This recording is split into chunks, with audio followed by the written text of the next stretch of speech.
Pastor Abhinay Darshan పైన దాడి జరిగింది. అల్లూరు సీతారామరాజు జిల్లాలో ఈ ఘటన చోటు చేసుకుంది. పాడేరు అసెంబ్లీ నియోజకవర్గం చింతపల్లి మండలం నీరుతోటపాలెం దగ్గర దాడి జరిగింది. మొదట కోడిగుడ్లతో దాడి చేశారు కొంతమంది గుర్తు తెలియని వ్యక్తులు. ఆ తర్వాత కత్తులతో దాడికి దిగారు ఓ వర్గం. దాడిలో అటు అభినయ్ దర్శన్కి చాలా తీవ్రంగా గాయాలయ్యాయి. ఇప్పుడు ఈ వీడియోలు వైరల్గా మారాయి సోషల్ మీడియాలో. దాడి ఎందుకు చేశారన్నటువంటి దానిపైన ఇంకా క్లారిటీ రావడం లేదు. భరోసా పేరుతో పార్టీ పెట్టాడు అభినయ్ దర్శన్. ఇక ఏజెన్సీ ప్రాంతాల్లో పాదయాత్ర కూడా చేస్తూ ఉన్నాడు. ఆయన పాదయాత్రకి ఈరోజు బ్రేక్ పడింది. అక్కడి నుంచి ఆయన ఉన్నటువంటి ఒక ప్రాంతం నుంచి తన కారు ఖరాబ్ అయిందని చెప్పి ఆ కారుకి ఏదో చిన్న డ్యామేజ్ అయింది. ఆ కార్ని సరి చేసుకోవడం కోసమని ఆయన వేరే ఒక ప్రాంతానికి వెళ్తున్నారు నీరుతోటపాలెం దగ్గర నుంచి.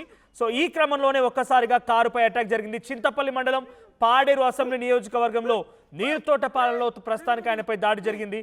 సో దాడి జరిగినటువంటి వెంటనే ఆయన అక్కడి నుంచి ఒక ప్రభుత్వ ఆసుపత్రి తరలించారు.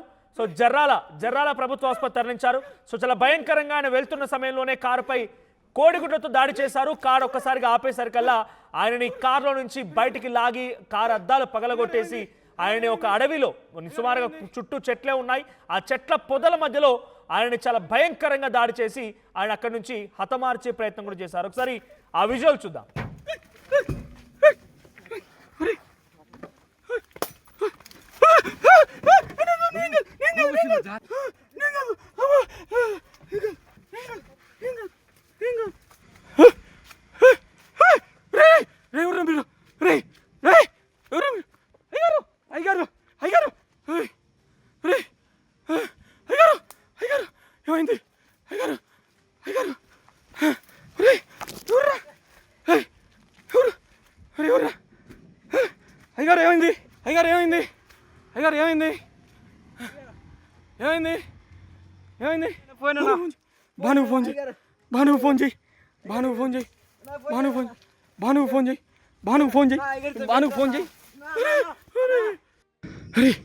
అమ్మో నా కొడుకులు పోయారు. అయ్యగారు అయ్యగారు అయ్యగారు అరే సుధా. సో రైట్ సైడ్ విజువల్లో మనం చూస్తున్న అభినయ్ దర్శన్ పూర్తిగా కూడా దాడి చేసిన తర్వాత రక్తపు మడుగులో కొట్టుమిట్టాడుతున్న విజువల్ కనబడుతుంది. పిక్చర్ ప్లే చేయండి. ఆ రక్తపు మడుగులో కొట్టుమిట్టాడుతున్న విజువల్ చూస్తుంటే ఎంతలా ఆయనపై దాడి జరిగిందో అర్థమవుతోంది. సో కొంతమంది వ్యక్తులు ఆయన పాదయాత్ర చేస్తున్నాడు అని చెప్పి కావాలని దాడి చేశారని స్వయంగా వారితో ఫోన్లోనే మాట్లాడుతూ కూడా వారు మాట్లాడుకొచ్చారు. ఎవరైతే అభినయ్ దర్శన్కి సంబంధించినటువంటి ఆయన చుట్టూ ఉన్నటువంటి వ్యక్తులు కానీ ఆయన మేనేజర్ కిరణ్తో నేను ఫోన్లో మాట్లాడాను. సో కొంతమంది గుర్తులను దుండగులు అక్కడికి వచ్చి విజువల్లో మనం చూస్తున్నాం. ఎస్, అది ఫేస్కి మాస్క్ ధరించారు, హెల్మెట్ పెట్టుకున్నారు. సో ఆయన కార్ని అద్దాలు పగలగొట్టి కారు నుంచి బయటికి లాగి చాలా ఇక్కడ ఎగ్జాక్ట్గా దాడి జరుగుతుంది. అక్కడ కింద అభినయ్ దర్శన్ పడుకున్నాడు. అక్కడ ఆయన కింద పడిపోయిన తర్వాత ఆయనని చుట్టుముట్టి కొంతమంది వ్యక్తులు దాడి చేస్తూ ఉన్నారు. సో ఇంకొంతమంది పక్కనటువంటి వారిని పైన కూడా దాడి చేస్తూ ఉన్నారు, అందరినీ పరిగెత్తిస్తూ ఉన్నారు. ఆ అడవిలో నుంచి ఆ చెట్ల మధ్యలో నుంచి వారంతా కూడా పరుగులు పెట్టడం మనం చూస్తూ ఉన్నాం. సో ఒక భయానక వాతావరణం కనిపించింది ఆ వీడియోలో. సో ఒకసారి స్వయంగా నేను ఆయన మేనేజర్ కిరణ్తో కూడా మాట్లాడుకొచ్చాను లేటెస్ట్గా. సో ఇప్పుడు ఒక 5 minutes బ్యాక్ నేను మాట్లాడాను. ఆయన ఏం మాట్లాడారు, ఆయన ఎటువంటి సిచ్యువేషన్ ఉన్నారని చెప్పుకొచ్చారు. అభినయ్ దర్శన్ పరిస్థితి ఏంటో ఆయన మాటలు వినండి. హలో, అభినయ్ దర్శన్ సంబంధించిన వాళ్ళ? చెప్పండి. నేను మనోజ్ అండి, ఆర్టీవీ నుంచి మాట్లాడుతున్నాను. సార్ చెప్పండి సార్. ఏమైంది? ఏదో వీడియోస్ వస్తున్నాయి, సర్క్యులేట్ అవుతున్నాయి. అవును సార్, ఎవరో దాడి చేశారు సార్. ఎక్కడది? ఇక్కడ పాడేరు నియోజకవర్గం చింతపల్లి మండలం దగ్గర నీరుతోటపాలెం అనే గ్రామం ఉంది సార్. నీరుతోటపాలెం గ్రామం. ఏంటి పాదయాత్ర ఉన్నారు అప్పుడైనా? లేదు సార్, ఈ రోజు పాదయాత్ర లేదు. కార్ రిపేర్ ఉంటే చేయించుకోవడానికి వెళ్తున్నాం సార్. ఓకే, ఎక్కడికి వెళ్తున్నారు? చింతపల్లి అనే మండలం వెళ్తున్నాం సార్. అటాక్ చేసింది వెళ్తుంటే తెలియదు సార్. నేను కూడా కారులోనే ఉన్నా. కారులో నుంచి నన్ను లాగేసినారు, తర్వాత అద్దం పగలగొట్టినారు. తర్వాత నేను దిగిన తర్వాత నా మీద రాగైపోయి తర్వాత ఈ వాడు కాదురా మనకు కావాల్సిందని చెప్పేసి ఎమ్మడబట్టినాడు. నేను ఒక సైడ్ ఉరికిన, అయ్యగారు సార్ ఫారెస్ట్ ఎట్టు ఉరికినాడు అర్థం కాలే నాకు. ఒక బుడ్డోడు ఉంటాడు సుధా అని, వాడిని ఎత్తేసి అవతలేసినారు. వాడిని ఎత్తేసి అవతలేసినారు. వాడు ఎడుపడ్డాడు తెలియదు. అయ్యగారు ఎట్టు ఉరికినారో తెలియదు. నలుగురు మాత్రం ఉన్నారు, 6 ఉన్నారు. నేను దూరం ఉరికినా, వీళ్ళు ఎట్టురికారు, ఆయన ఎట్టురికారో తెలియదు. మొత్తం ఉరికిన తర్వాత నేను ఒక 1/2 నిమిషం లోపు ఉరుగుతా వచ్చే లోపల ఆయన్ని ఇంకా దేంతో పొడిచారా నరికారా ఎట్ట చేశారో తెలియదు కానీ నెత్తురు అంతా ఉరుగుతున్నారు. ఈ నా కొడుకు పాదయాత్రకి చేయడానికి మత మార్పిడి చేస్తున్నాడు అని చెప్పేసి అన్నాడు ఒకడు వెళ్ళేటప్పుడు. ఏ టైంలో జరిగింది సార్? ఇది టైమింగ్ నాకు తెలిసి ఇప్పుడు కరెక్ట్ గా గంట అయి ఉంటదండి. కరెక్ట్ గంట అయి ఉంటుంది సార్. 4:20 అనుకోండి, 4:20 ఆ మధ్య. ఓకే. ఇప్పుడు ఎట్లా ఉన్నా అభినయ్ దర్శన్ ఎలా ఒకడు ఉన్నాడు? మాత్రం వాళ్ళలో ఒకడు హెల్మెట్ పెట్టుకున్నాడు మాత్రం అరే ఈ నా కొడుకు మత మార్పిడి చేయడానికి వచ్చాడు అన్నాడు సార్. ఓకే. నన్ను కొట్టడానికి ఒకడు రాయేయడానికి వస్తే అరే ఈడు కాదురా మనకు కావాల్సిందని చెప్పేసి అన్నాడు ఒకడు. ఓకే. మీకు అనుమానం ఏమైనా ఉందా మరి అక్కడ ఎవరు వచ్చారు అనేది? తెలియదు సార్, ప్రస్తుతానికి అనుమానం అయితే ఎవరి మీద లేదు మాకు. ఇప్పుడు ఆయన పరిస్థితి ఎలా ఉంది? అభినయ్ అదే దర్శన్ సార్. పరిస్థితి ఎలా ఉంది? సార్ కాన్షియస్ లోకి అయితే రాలేదు. ఇక్కడ డాక్టర్ గారు క్యాన్లా పెట్టారు, బేసిక్ ట్రీట్మెంట్ చేశారు సార్. ఎక్కడ హాస్పిటల్? కాన్షియస్ లోకి అయితే రాలేదు ఇంకా. ఎక్కడ హాస్పిటల్లో? ఇక్కడ చర్లా సార్. మీరు ఈ నెంబర్ కి వాట్సాప్ ఉందా సార్? నేను అడ్రస్ లైవ్ పెడతా, పంపించండి, నాకు పంపించండి. రైట్. సో పాదయాత్ర ఈరోజు బ్రేక్ అంట. పాదయాత్ర ఈరోజు బ్రేక్ అండ్ తన కార్ ఏదో రిపేర్లో ఉందని చెప్పి నీరుతోటపాలెం దగ్గర నుంచి ఇంకొక మండల కేంద్రానికి చింత మండలం అనేది వెళ్తున్నారంట. సో అక్కడికి వెళ్తున్నటువంటి మార్గ మధ్యలో ఒక్కసారిగా కొంతమంది వ్యక్తులు అటవీ ప్రాంతం అంతా కూడా ట్రైబల్ ఏజెన్సీ ప్రాంతంలో చుట్టూ అడవి ఉంటుంది, చెట్ల మధ్యలో నుంచి మార్గం ఉంటుంది. అది మెల్లే మార్గంలో కొంతమంది వ్యక్తులు అక్కడ రెక్కి నిర్వహించి ఆ కారు పైన ముందుగా కోడిగుడ్లతో దాడి చేసి ఆ తర్వాత ఆ కారు అద్దాలు పగలగొట్టి అభినయ్ దర్శన్ని ఆయనతో పాటుగా మరికొంతమంది వారందరూ కూడా బయటికి లాగి దాడి చేశారు అని చెప్పి స్వయంగా వాళ్ళే చెప్తున్నారు. సో ఈ దాడిలో అభినయ్ దర్శన్కి చాలా తీవ్రంగా గాయాలయ్యాయి. రక్తపు మడుగులో కొట్టుమిట్టాడుతున్న అభినయ్ దర్శన్ని అక్కడి నుంచి తరలించారు. సో తలకి గాయమైంది. విజువల్స్లో డైరెక్ట్గా కొన్ని మీకు చూపించలేకపోతున్నాను, బట్ తలకి గాయమైంది. ఆయన నడుములో కూడా కొంత ఏదో కత్తి లాంటిదా లేకుంటే పదునైనటువంటి ఒక ఆయుధంతో దించడం జరిగింది. అక్కడ కూడా చాలా తీవ్రంగా రక్తస్రావం అవుతోంది. ఇప్పుడు ప్రస్తుతానికైతే ప్రభుత్వ ఆసుపత్రిలో చికిత్స అందిస్తున్నారు అభినయ్ దర్శన్కి. సో అభినయ్ దర్శన్ పరిస్థితి కూడా కొంత ఎక్స్ట్రీమ్గా ఉన్నట్టు తెలుస్తోంది. ఎస్, మరిన్ని అప్డేట్స్ ప్రతినిధి నిర్మలా అందిస్తారు. నిర్మలా, అప్డేట్స్ ఏంటి? అభినయ్ దర్శన్పై దాడి చేసిన వ్యక్తుల్లో ఎటువంటి అనుమానాలు వ్యక్తం అవుతున్నాయి? సో తెలిసిన వ్యక్తుల పైన ఇది ఇంకేదైనా రాజకీయంగా ఆయనపై జరిగిన దాడి అనుకోవాలా? అప్డేట్స్ ఏంటి? ఎస్ మనోజ్, ఈ ఘటన మాత్రము అల్లూరి సీతారామరాజు జిల్లాలో చోటు చేసుకుంది. కొన్ని గంటల క్రితమే అని కూడా చెప్పొచ్చు. ఎందుకంటే గతంలో చూసుకున్నట్లయితే కూడా అభినయ్ దర్శన్ ఇక్కడ హైదరాబాద్ లో కూడా జూబ్లీ హిల్స్ బై ఎలక్షన్లలో కూడా తను పోటీ చేస్తానని కూడా నామినేషన్ వేయడానికి కూడా ప్రయత్నించారు. అప్పుడు నామినేషన్ కుదరకపోవడంతో వెనకడు వేశాడు అనేది కూడా తెలుస్తూ ఉంది. అదే విధంగా తను రాజకీయాల్లోకి రావాలి, ఎందుకంటే ప్రవీణ్ పగడాల తను దూరమైన తర్వాత కూడా తన ఘటనలో చోటు చేసుకున్నటువంటి అన్ని అంశాలను కూడా పరిగణలోకి తీసుకొని అప్పుడు అభినయ్ దర్శన్ చాలా వరకు కూడా మేము కూడా ముందు నడవాలి ఖచ్చితంగా అని చెప్పేసి ఒక ఇదితోటి తను సొంతంగా ఇప్పుడు పార్టీ పెట్టుకోవడం కూడా జరిగింది. పార్టీ పెట్టి అక్కడ అల్లూరి సీతారామరాజు జిల్లాలో పాదయాత్ర కూడా మొదలు పెట్టాడు. ఈ రోజు పొద్దున్నే కూడా ఒక వీడియో కూడా రిలీజ్ చేయడం జరిగింది. అక్కడ చేస్తున్నటువంటి పాదయాత్రకు సంబంధించినటువంటి అప్పటికే తనకు ఒక థ్రెట్ ఉంది అని చెప్పుకుంటూ కూడా తను కొన్ని మీడియా ఛానళ్లలో కూడా చెప్పుకుంటూ రావడం కూడా జరిగింది. నన్ను చాలా మంది బెదిరిస్తున్నారు, నువ్వు రాజకీయాల్లోకి రావద్దు అంటున్నారు అని చెప్పేసి నన్ను బెదిరిస్తున్నారు అని చెప్పేసి కూడా చెప్పడం జరిగింది. అదే కోణంలో ఈ రోజు తనపై దాడి జరిగింది అనుకోవచ్చు. ఆ దాడి కూడా కక్షపూరితంగా చేశారు అనేదే తెలుస్తూ ఉంది. ఎందుకంటే ఫస్ట్ కారు అద్దాల పైన మొత్తం కోడిగుడ్లతో దాడి చేసిన తర్వాత ఇక్కడ కొంతమంది పాస్టర్లు ఉన్నారు. సో వారితో కూడా మాట్లాడదాం. జాన్ వెస్లీ గారు మనతో పాటు ఫోన్ లైన్లో. జాన్ వెస్లీ గారు, అభినయ్ దర్శన్ పై అటాక్ జరిగింది. అభినయ్ దర్శన్ అక్కడ రక్తపు మడుగులో కొట్టుమిట్టాడుతున్న విజువల్ కనబడుతోంది. ఆయన తన అనుచరులతో ఆ పాదయాత్రలో భాగంగా ఈరోజు ఒక్కరోజు బ్రేక్ ఉంటే కార్ రిపేర్ కోసం అని వేరే ఒక ఏరియాకు వెళ్తూ ఉంటే ఈ అటాక్ జరిగింది. సో ఈ అటాక్ వెనక ఎవరుండే అవకాశం ఉంది? అంటే పొలిటికల్గా ఆయన పార్టీ పెట్టి ముందుకు వెళ్తున్నారు కాబట్టి పొలిటికల్గా ఆయన ఎదుర్కోలేక, లేకపోతే ఎవరన్నా శత్రువులు ఉన్నారా? జాన్ వెస్లీ గారు సార్ నమస్తే అండి. ఆర్టీ వారికి నా హృదయపూర్వక వందనాలు. మరి ఈ రోజున ఇప్పుడే నేను జస్ట్ ఇప్పుడు మీరు ఫోన్ చేశారు, ఇప్పుడే నేను ఆ వీడియోస్ కూడా ఇప్పుడే చూస్తాను.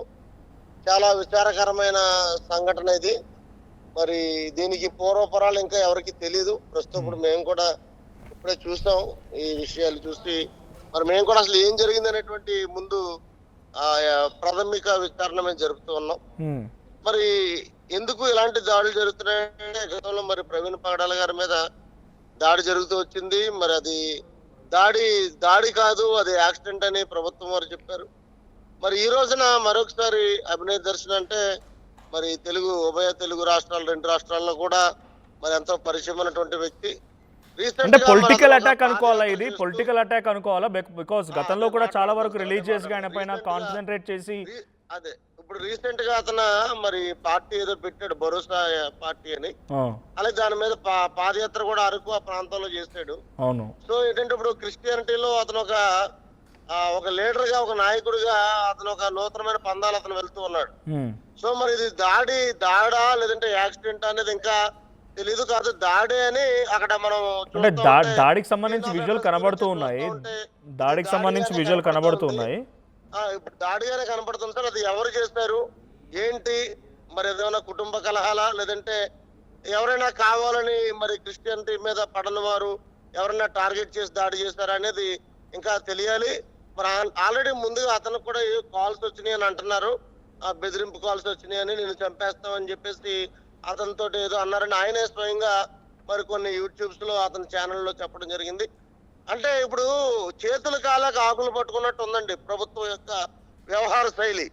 ఎందుకంటే ఆల్రెడీ ముందుగానే మరి అజయ్ బాబు గారు కానీ, లేదంటే మరి ప్రవీణ్ పగడాల గారు కానీ, లేదంటే ఈ అభినేతలు ఇంకా చాలా మందికి ఇలాంటి బెదిరింపు కాల్స్ వచ్చినప్పుడు టేక్ ఇట్ ఈజీగా తీసుకుంటున్నారు.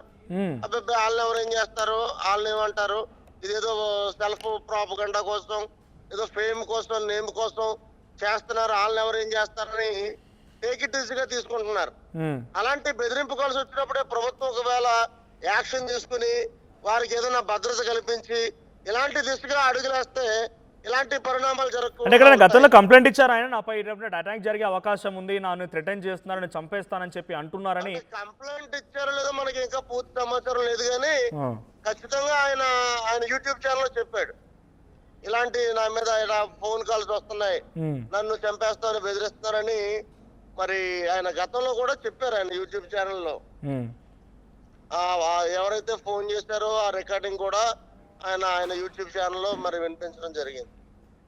ఇప్పుడు అటాక్ పై మీ రియాక్షన్ ఏంటి, ఎలా రియాక్ట్ అవ్వబోతున్నారు యాజ్ అ పాస్టర్ గా కానీ, క్రిస్టియన్ కమ్యూనిటీ పరంగా కానీ? ఒక క్రైస్తవ నాయకులుగా అసలు ముందు అక్కడ ఏం జరిగింది, ఎవరు అనేది పూర్తిగా సమాచారం తెలుసుకున్న తర్వాత ఒకవేళ నిజంగా అది ఒకవేళ మతవాదుల చర్య అయితే దాన్ని తీవ్రంగా ఖండిస్తున్నాం.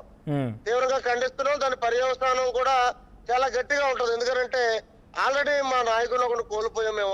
ఒక గొప్ప మరి ప్రబోధకుడు, ఒక మంచి మానవతావాదిని మేము కోల్పోవడం జరిగింది క్రైస్తవ సమాజం. ఇంకా అనేక మందిని కోల్పోవడానికి మేము సిద్ధంగా లేవు.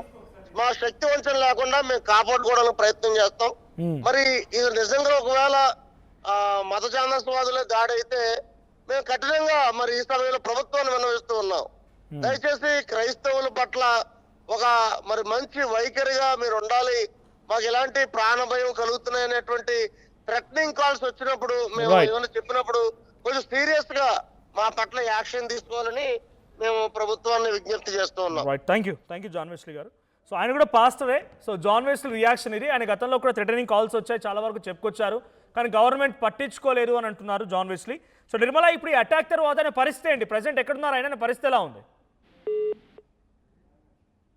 నిర్మల? బట్ ఒకసారి మళ్ళీ తీసుకునే ప్రయత్నం చేద్దాం. సో ప్రజెంట్ అయితే ఆయన్ని ఒక ప్రభుత్వ ఆసుపత్రికి తీసుకెళ్లారు అన్నట్టు తెలుస్తోంది. సో ఆయన్ని ప్రజెంట్ పాడేరు నియోజకవర్గ పరిధిలో ఉన్నటువంటి ఒక మండల కేంద్రంలో ఉన్నటువంటి ఒక మెకానిక్ షెడ్ దగ్గరికి తన కార్ రిపేర్ అయింది కాబట్టి ఆ కార్ని సరిచేయించడం కోసం వెళ్తున్నారు. ఆ క్రమంలోనే ఒక్కసారిగా ఈ అటాక్ జరిగింది. సో ఈ అటాక్లో ప్రజెంట్ ఆయనకి చాలా తీవ్రంగా గాయాలయ్యే, రక్తపు మడుగులో కొట్టుమిట్టాడుతూ ఉన్నాడు. సో చింతపల్లి మండలంలో ఆయనకి ఇప్పుడు అటాక్ జరిగింది నీరుతోటపాలెం దగ్గర జరిగింది. సో అక్కడి నుంచి ఒక గవర్నమెంట్ హాస్పిటల్ తీసుకెళ్లారు, జర్రాల గవర్నమెంట్ హాస్పిటల్ తీసుకెళ్లారు. సో నిర్మల, సిచ్యువేషన్ ఏంటి ఇప్పుడు? పాస్టర్లు కానీ, క్రిస్టియన్ కమ్యూనిటీ కానీ, ఆయన క్రిస్టియానిటీలో ఉంటూ ఒక నాయకుడిగా ఎదిగారు, ఆ తర్వాత ఒక పొలిటికల్ పార్టీ అని చెప్పి దాని పాదయాత్ర కూడా చేస్తూ ఉన్నారు. సో ఆయన సిచ్యువేషన్లా ఉంది. ఈ దాడి తర్వాత క్రిస్టియన్ కమ్యూనిటీ నుంచి రియాక్షన్స్ ఏంటి? ఎస్ మనోజ్, ఇప్పుడైతే చాలా వరకు కూడా ఈ వార్త విన్న తర్వాత, ఈ విజువల్స్ చూసిన తర్వాత మాత్రము చాలా మంది క్రిస్టియన్స్ అయితే ఆగ్రహానికి గురవుతూ ఉన్నారు. ఖచ్చితంగా మా మీద కుట్రపూరితంగానే ఇవన్నీ కూడా చేస్తూ ఉన్నారు అని చెప్పేసి వాళ్ళైతే ఆగ్రహాన్ని వ్యక్తం చేస్తూ, ఈసారి అసలు మేము ఊరుకునేదే లేదు, ఈ 2 తెలుగు రాష్ట్రాల వ్యాప్తంగా కూడా మేము ఉద్రిక్తతను నెలకొనేలాగా చేస్తాము అని చెప్పేసి కూడా ఇక్కడ పాస్టర్స్ కావచ్చు, క్రిస్టియన్స్ కావచ్చు, అందరూ కూడా ఒకే పట్టు మీద ఉన్నారు. అభినయ్ దర్శన్ ని చూడడానికి కూడా ఇక్కడ తెలంగాణ రాష్ట్రం నుంచి కూడా చాలా మంది ఇటు పాస్టర్లు అటు క్రిస్టియన్స్ అంతా కూడా మొత్తం అక్కడికి తరలి వెళ్తున్నట్టుగా కూడా తెలుస్తూ ఉంది. ఇప్పటికైతే అభినయ్ దర్శన్ ఇంకా స్పృహలోకి రాలేదు. తనకు గవర్నమెంట్ హాస్పిటల్లో ట్రీట్మెంట్ కూడా జరుగుతూ ఉంది, కానీ ప్రాణాపాయ స్థితి నుంచి అయితే బయటపడ్డాడని చెప్పుకోవచ్చు. డాక్టర్లు కూడా అదే చెప్తున్నారు, ప్రాణానికి ప్రమాదం లేదు, కానీ తను స్పృహలోకి రావడానికి టైం పడుతుంది. చాలా వరకు కూడా తనకు మేజర్ గానే దాడి జరిగింది కాబట్టి తనకు ఎక్కువగా కూడా గాయాలు అయ్యాయి కాబట్టి దాని నుంచి కోలుకోవడానికి కూడా టైం పడుతుంది అని చెప్పేసి ఓ పక్క డాక్టర్లు చెప్తున్నప్పటికీ కూడా కడప తన స్వస్థలం కాబట్టి కడప నుంచి చాలా మంది ఇప్పటికే క్రిస్టియన్స్ అంతా కూడా అక్కడికి చేరుకున్నట్టుగా సమాచారం అయితే ఉంది. అదే కాకుండా ఈ దాడికి పాల్పడ్డ వాళ్ళు ఎవరైనా సరే వాళ్ళనైతే వదిలిపెట్టే ప్రసక్తే లేదు అని చెప్పేసి కూడా వీళ్ళు ఆగ్రహాన్ని వ్యక్తం చేస్తున్నట్టుగా తెలుస్తోంది. మరి ఇంకో కోణంలో చూసుకున్నట్లయితే అభినయ్ దర్శన్ తో పాటు ముగ్గురు ఉన్నారు. ఇంకా ఆ ముగ్గురు కళ్ళల్లో కూడా కారం కొట్టినట్టుగా తెలుస్తూ ఉంది. వాళ్ళు మేము గుర్తు పట్టొచ్చు లేకపోవచ్చు, ఎందుకంటే మాకు ఏం జరిగిందో తెలియని ఇదిలో ఉండిపోయాము అని చెప్పేసి ఓ పక్క వాళ్ళు చెప్తున్నప్పటికీ పోలీసులు అయితే కేసు నమోదు చేసుకుని దర్యాప్తు కొనసాగిస్తూ ఉన్నారు. దాడికి పాల్పడ్డ వాళ్ళని పట్టుకుంటామని ఎట్టి పరిస్థితుల్లో వదిలిపెట్టేది లేదు అని చెప్పేసి పోలీసులు చెప్తూ ఉన్నారు. Manoj, thank you Nirmala. So మొత్తంగా అభినయ్ దర్శన్ పై అటాక్కి సంబంధించి చాలా తీవ్రంగా అటు క్రిస్టియన్ కమ్యూనిటీకి రియాక్ట్ అవుతున్నట్టు తెలుస్తోంది. So as of now Abhinay దర్శన్కి చాలా తీవ్రంగా గాయాలే, ఆసుపత్రిలో చికిత్స అందిస్తున్నారు. సో తనపై దాడి చేసింది ఎవరు అనే కోణాల్లో కూడా ఇప్పుడు అన్వేషిస్తున్నారు అటు క్రిస్టియన్ కమ్యూనిటీ కానీ పోలీసులు కానీ. సో అది జంగల్లో నడి మధ్యలో రోడ్డుకి అడ్డంగా వచ్చి కోడిగుడ్లతో కార్ని బ్లాక్ చేయడం ఏంటి, ఆ తర్వాత అటాక్ చేయడం ఏంటి, ఆ వ్యక్తి పైన అటాక్ తర్వాత డైరెక్ట్గా ఆయనని చాలా దారుణంగా మొహాలకి మాస్కులు వేసుకొని వచ్చి అటాక్ చేశారంట. ఒకసారి ఆ విజువల్ చూద్దాం. సో విజువల్ మనం చూడొచ్చు. ఆ విజువల్లో ఒకసారిగా కొంతమంది వ్యక్తులు వచ్చి కార్ని అడ్డగించి ఆ అద్దాలు పగలగొట్టి అభినయ్ దర్శన్ కిందికి లాగేసి పడేసి ఆయన పైన కత్తులతో దాడి చేసిన విజువల్ చూస్తున్నాం. ఒకసారి ఆ విజువల్ చూద్దాం పూర్తిగా అక్కడ ఎటువంటి సిచ్యువేషన్ ఉందనేది.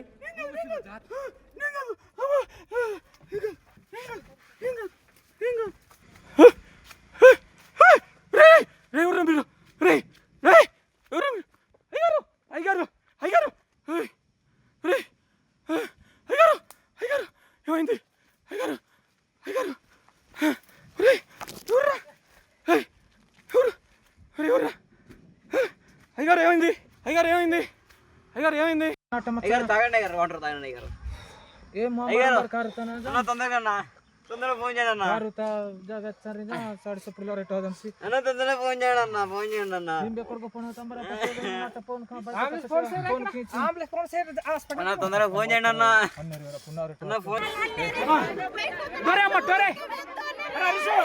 డోరే అన్న, 2 బైకులు హాస్పిటల్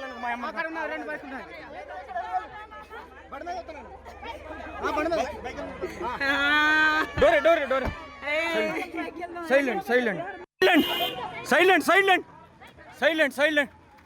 సైలెంట్ అయ్యగారిని ఎత్తకరండి, సార్ని ఎత్తకరండి, వెనకారు సార్ ఎత్తండి, కారులోకి ఎత్తండి. సైలెంట్ అమ్మా, కారు జాగ్రత్త.